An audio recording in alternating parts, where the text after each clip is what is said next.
for those two organizations to put packages together. But right now, Philadelphia specifically, Daryl Morey has no intention of trading Joel Embiid or Ben Simmons, and that makes it hard to put a package together that would be able to acquire James Harden. They've had no substantive talks, I'm told.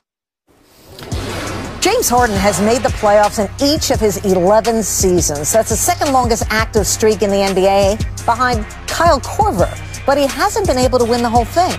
He's also just one of 3 players in his. You know, I need to build the trust with everybody on the team. So we'll build that when he gets here. Joined once again by Adrian Wojnarowski. And Woj, as you're reporting that James Harden had showed up, was tested. And I guess my first question here is real simple. He wasn't there, and now he is. So what changed? Well, he decided, listen, he was in Atlanta at little baby's birthday party. It appears he was in Vegas at clubs there, and then decided to work his way back to Houston. But listen, at heart, James Harden does love to play basketball. Ultimately, I think it's difficult to keep him away from that, even if he's sending a message to the organization that he was in no rush to get there. He wasn't going to make Stephen Silas's first days as head coach easy, that he wants a trade, but it appears he is moving toward showing up for practice and starting to become a part of this team again. Hey, who hasn't missed some work when you're in Vegas and at rappers' birthday parties? I mean, I know that we couldn't find you for weeks. Where the hell's Woj? He's with Lil Baby in Atlanta. What's the sense, Woj, about Harden's willingness to be a teammate and to be part of Houston if his ultimate end game of hoping to get somewhere else doesn't come to be?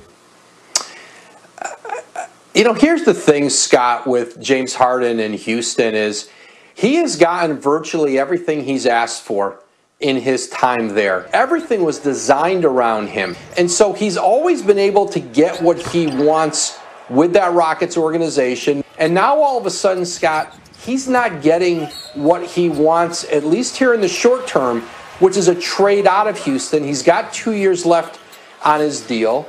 And part of his, Tim McMahon and I reported today, of opening it up further and, you know, telling the Rockets there were more teams he would be interested in being traded to, including the Philadelphia 76ers, you know, was a nod by him to the fact that nothing's moving with Brooklyn. So if he wants to get out, he's got to be willing to look at some other places. Because remember, Scott, teams are going to be hesitant to trade for James Harden if they're not sure he wants to be there. You don't want to give up all the assets you would need to and then have him walk in 2 years. Yeah, and I'd be real hesitant to give him everything he wanted when the last organization just gave him everything he wanted, and he still said he wanted to leave. Like, I mean, I get that they've got all the power, but that's brutal, man. I mean, if you're Houston, what the hell do you do?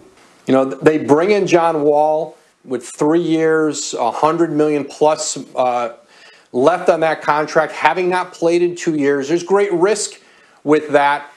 They have moved teammates in and out with him. They have had success there, Scott. Now, they didn't win the ultimate. They didn't get to the finals, and I think James Harden feels like he's gone as far as he can with that Houston organization and wants a trade. But, you know, Rafael Stone, their new GM, he's in a tough spot here. But I think the one thing the Rockets are trying to do is slow play this, to not be in a rush to do a deal, because what they can't do is a bad deal. They do have time on their side. But back to your original question, how difficult is James Harden going to make life there for the Rockets in the interim? In the meantime, Woj, enjoy Atlanta and Lil Baby. We'll be keeping our eyes peeled for whatever news you might break in between your festivities. Thanks as always. I'll shoot you. Process has begun to getting him cleared to be able to practice with the team. And, you know, the Rockets all along anticipated that this would happen at some point. Of course, they thought he'd be there for the start of camp, and they thought he'd be there yesterday. Imagine that. A couple days late, little Vegas vacation. Hey, little Vegas vacation. In some ways, it's, quote, James being James, but obviously with the situation of him having requested to be traded, it is different than some of his previous Vegas vacations, his annual post-All-Star stop in Vegas and miss a practice situations. And I always like to point out for the people watching that, quote, holdouts, they don't work in the NBA. They don't work the way they would in the NFL. An NFL player can hold out and the clock on his contract continues. He's just not getting paid. In the NBA, the clock on your contract doesn't start until you report. So holding out doesn't do anything for a guy because it just pushes his attachment to the team that he might be holding out from for even longer. He can ask for a trade, though, and you reported the addition, Tim, of the Sixers to Harden's list of trade targets. What is the Rockets' reaction to this, especially since the man that they would be dealing with to make this trade would be Daryl Morey, who told them that he wanted to take a year or so off from basketball. They let him out of his contract, and a week later it turned out that he wanted to take what you have called it a gap week instead of a gap year, and showed up in Philadelphia. Yeah, and look, is it maybe awkward if they get into serious discussions? Sure. To be clear, to this point, there have not been any real significant discussions between the Rockets and Sixers. And what Harden has said is, look, Brooklyn is still his preference. He would certainly be open to the Sixers or other contending situations, but there's just a short list of teams that fit both his criteria of a contender, and that could also give the Rockets the franchise cornerstone and bundle of either young talent or draft picks in return. And obviously that's where you get to the 76ers as a partner that could make sense. Important to note, however, Daryl Morey has been absolutely adamant that he is not interested in breaking up that duo of Joel Embiid and Ben Simmons. And obviously, if you're talking about a young franchise cornerstone, if one of those guys aren't coming back to Houston, there's no discussions to be had. Yeah, and look, Tim, we talked about the fact that you can't really hold out, right, in the NBA. And I loved your reporting at the beginning of all of this when the reports were out that Harden wanted to trade, and then you talked to the Rockets and they said that they were willing to get uncomfortable. What kind of message do you think James Harden has been trying to send these past few days about how uncomfortable this might actually get in terms of what they ask for or wish for?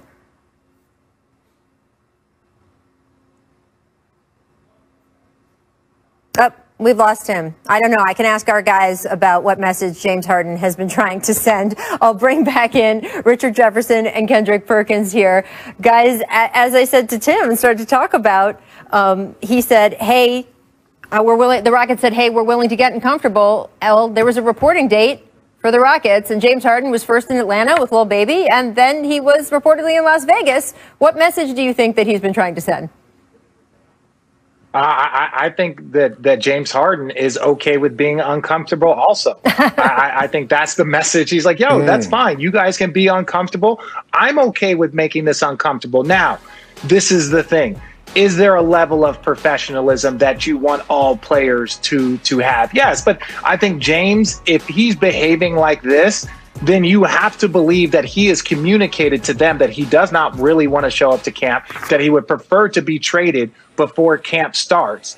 And so if they didn't take that in and they're saying, listen, you're under contract, you have to show up, then he's like, okay, well, I'm going to show up on my own time. And this can continue to get uglier on both sides, not just on his side. So hopefully they can come up with some sort of agreement.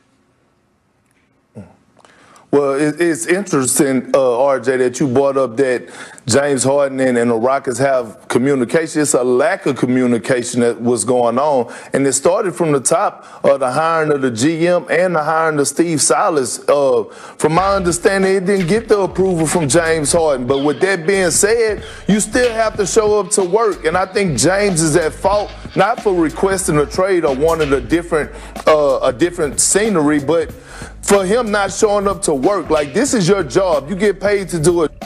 Always look back on the Anthony Davis situation. And Anthony Davis, although he wanted out and wanted to go to LA, he still showed up to work every day. And also, this is a learning situation for Tim and Fertitta also, that you have to have great communication with your franchise guys moving forward, especially when Daryl Morey left the organization. So right now it's just a big mess down here in Houston. I don't know how the locker room could accept all this right now, but let's see how it goes. I see Stephen Silas is doing a great job, by the way, of handling all this. Absolutely. Who would you guys say has the leverage right now in this situation? Because James still has 2 years left on his deal. But as we've seen, it can be disruptive if a player doesn't want to be somewhere. What do you think, Richard?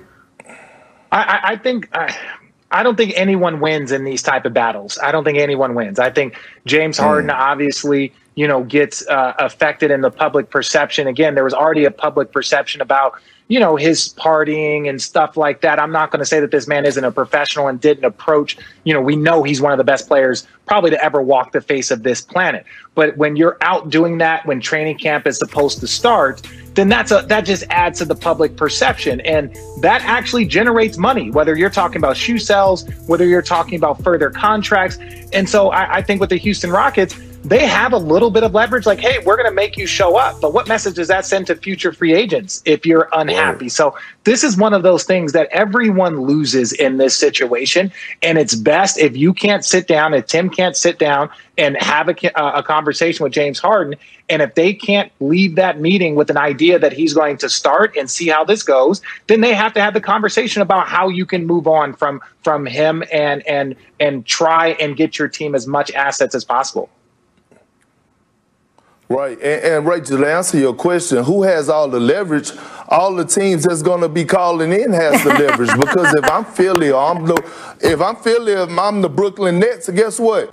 The package that I would have presented 3 weeks ago, I'm not forced to present that package now because of how James Harden has carried and handled this situation by not reporting. He's almost forcing his hand, which is going to force the Rockets. And so now they're going to have to be forced to take anything. With 3 weeks ago, they probably could have got back a Ben Simmons or something to that nature with some picks. But if I'm Dal Moore, for example, and I'm the Philadelphia 76ers, I'm holding tight. I'm offering them a package, but it ain't including Ben Simmons. And look, some of the emotions involved here, too. We know how James feels right now, or we certainly have gotten indications of that. But look, once he gets into it, James is known as a workhorse, right? He's been an Iron Man for the Rockets. He loves playing basketball. They've had a hard time getting him to sit. So I know one of the things the Rockets are banking on is that once he gets into it, whether it be training camp or actually starting to play games and plays with John Wall and plays with Boogie Cousins, that it might